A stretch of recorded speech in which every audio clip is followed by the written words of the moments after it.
सभी को नमस्कार। आज न्यूमेरिकल करेंगे खाली, और कुछ नहीं करेंगे, सिर्फ न्यूमेरिकल करेंगे।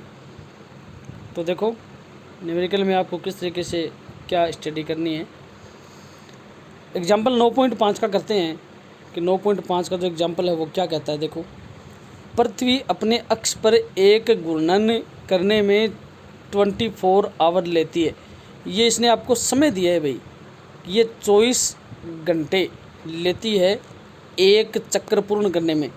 पृथ्वी के सूर्य के सापेक्ष पृथ्वी से देखे जाने पर 1 डिग्री विस्थापन होने में कितना समय लगता है। ठीक है ना, समय निकालना है। समय बराबर है दूरी बट्टा चाल, सीधी सी बात है। लेकिन यहाँ पे ये सिस्टम नहीं है कि दूरी बट्टा चाल। ठीक है ना, ध्यान रखना। आपको निकालना है कि 1 डिग्री विस्थापित होने में कितना समय लगेगा। 360 में 24 घंटे लेती है। मतलब एक घूर्णन जब पृथ्वी पूर्ण करेगी, सपोज करो एक घूर्णन इस तरीके से पृथ्वी ने घूम के एक घूर्णन पूर्ण कर लिया, तो एक घूर्णन पूर्ण करने में कोण कितना बनेगा, 360 डिग्री का। ठीक है, 360 डिग्री का कोण बनेगा। अब 24 घंटे का समय है।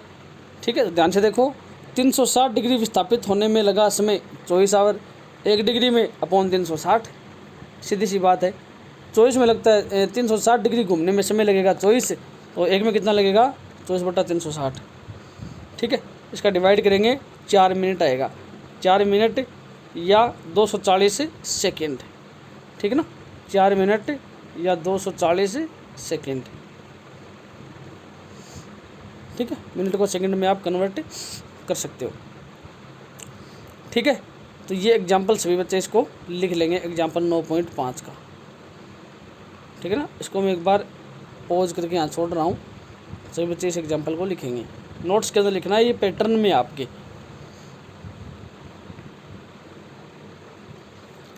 नेक्स्ट जो एग्जाम्पल है वो है 9.6। इसमें देखो, वायु में रखे किसी बिंदु स्रोत से प्रकाश कांच के किसी गोलीय पृष्ठ पर पड़ता है। प्रकाश कांच के किसी गोलीय पृष्ठ पर पड़ता है। वक्रता त्रिज्या तो है 20 सेमी और अपवर्तनांक दे रखा है 1.5। ठीक है ना, 1.5 अपवर्तनांक दे रखा है 1.5। आया बात समझ में। अब अपवर्तनांक 1.5 दे रखा है, इसका मतलब ये 1n2 बराबर 1.5 है। ठीक है ना, कहने का मतलब है कि प्रकाश किरण जो है वो संघन से विरल माध्यम में आ रही है, विरल से संघन माध्यम में आ रही है। ध्यान से समझना है, इसको टाइम लगेगा समझने में। प्रकाश किरण जो है वो विरल से किस में आ रही है, संघन माध्यम में। विरल माध्यम का अपवर्तनांक होता है 1, संघन का इसने 1.5 दिया है। आई बात समझ में। इसलिए तो यहाँ पे विशेषतः क्या दिया है आपको, इसने आपको दिया है समीकरण 9.16 जो है। ठीक है, उसका सूत्र वो बुक में दे रखा है 9.16, आपको मतलब नहीं है। तो वायु में कोई प्रकाश स्रोत है, बिंदु स्रोत से प्रकाश कांच के किसी गोलीय पृष्ठ पर पड़ता है, तो n1 तो हो गया वायु, n2 हो गया आपका कांच। कांच का अपवर्तनांक 1.5 है। ठीक है, कांच का जो अपवर्तनांक है वो 1.5 है, होता ही है 150। ठीक है ना, 150 नहीं मतलब 1.50, 1.48, 1.49 या 1.50 कांच का अपवर्तनांक होता ही है। ठीक है, और n1 बराबर 1 दे रखा है, ये हो गया आपका वायु का अपवर्तनांक। तो वायु में तो पड़ा है कांच का पृष्ठ या गोलीय पृष्ठ। तो दिया जो है उसके अकॉर्डिंग करो, u का मान दिया है -100 सेंटीमीटर। ठीक है ना, ये देखो यहाँ 100 सेंटीमीटर। 100 सेंटीमीटर का मतलब होता है कि ये वस्तु की दूरी है, प्रकाश स्रोत की कांच के पृष्ठ से दूरी। प्रकाश स्रोत यहाँ पे वस्तु है, ये प्रकाश किरणें वस्तु से तो निकल के आती हैं। ठीक है ना, हाँ। उसके बाद में v की वैल्यू आपको फाइंड आउट करनी है कि v कितना है, ये निकालना है आपको। r की वैल्यू रखी है इसने +20 सेंटीमीटर, और n1 n2 की वैल्यू इसमें है ही। ठीक है, गोलीय पृष्ठ से अपवर्तन का जो सूत्र है, गोलीय पृष्ठ से अपवर्तन का सूत्र, ठीक है ना, कल पढ़ा था अपन ने। गोलीय पृष्ठ से अपवर्तन वो क्या था, वो था आपका n2/v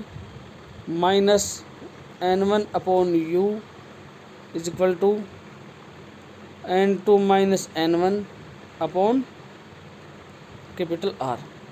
ठीक है, कुछ नहीं किया है, इस सूत्र के अंदर इसने खाली वैल्यू पुट की है बस। u का मान जो है वो -100 है तो प्लस हो गया।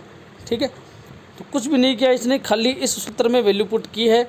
वैल्यू पुट करेंगे चिन्ह परिपाटी सहित तो आपके पास v की वैल्यू 100 सेंटीमीटर आने वाली है।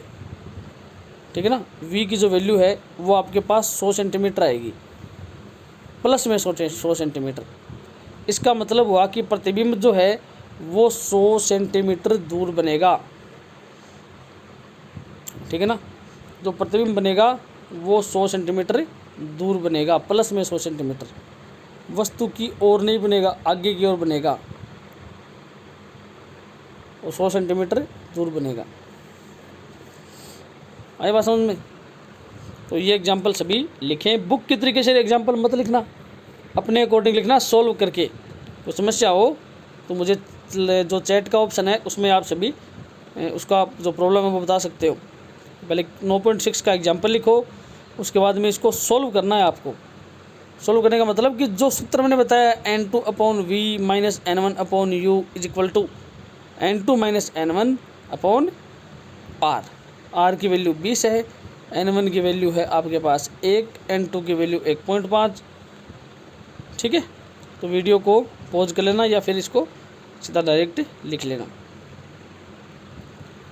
नेक्स्ट जो है उसमें आपको सभी के लिए अपवर्तनांक दिया गया है।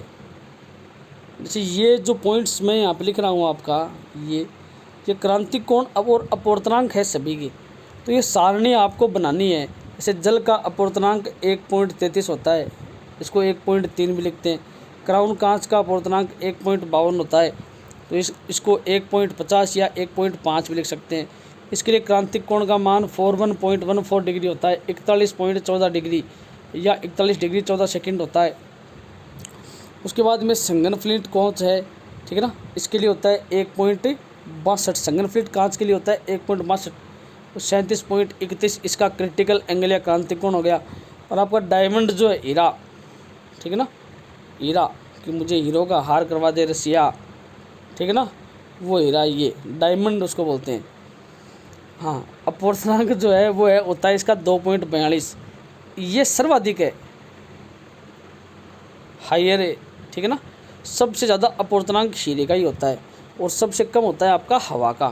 तो इसमें जो इतने पॉइंट आपने लिखे हैं, इसमें एक पॉइंट और लिख लेना कि जो हीरा जो होता है उसका अपवर्तनांक सर्वाधिक होता है और वायु का सबसे कम होता है। तो आपका जो वायु, सीधी सी बात है, वायु या फिर कोई विरल माध्यम या पवन, समीर, हवा, ठीक है, निर्वात, इन सभी के लिए जो अपवर्तनांक है वो होता है 1। क्रांतिक कोण इसमें बनता नहीं है। ठीक है ना, ध्यान रखना। तो ध्यान रखना, क्रांतिक कोण इसका कैलकुलेट कर सकते हो आप। म्यू की वैल्यू 1 है, सीधी सी बात है भाई, म्यू की वैल्यू 1 है तो IC की वैल्यू निकालनी है। तो क्या होता है, mu is equal to 1 upon sine IC। ठीक है ना, इस फॉर्मूले से आप इसकी वैल्यू निकाल सकते हो। तो ये 4 को इसमें दिए हैं, 5वां आपको इसमें नेक्स्ट पॉइंट लगा के यहाँ पे 1 2 3 4 तो ये हो गए, 5वां लगा के और यहाँ पे लिखना है आपको हवा या निर्वात। ठीक है ना, इसके अकॉर्डिंग करना है। ठीक है, थैंक यू।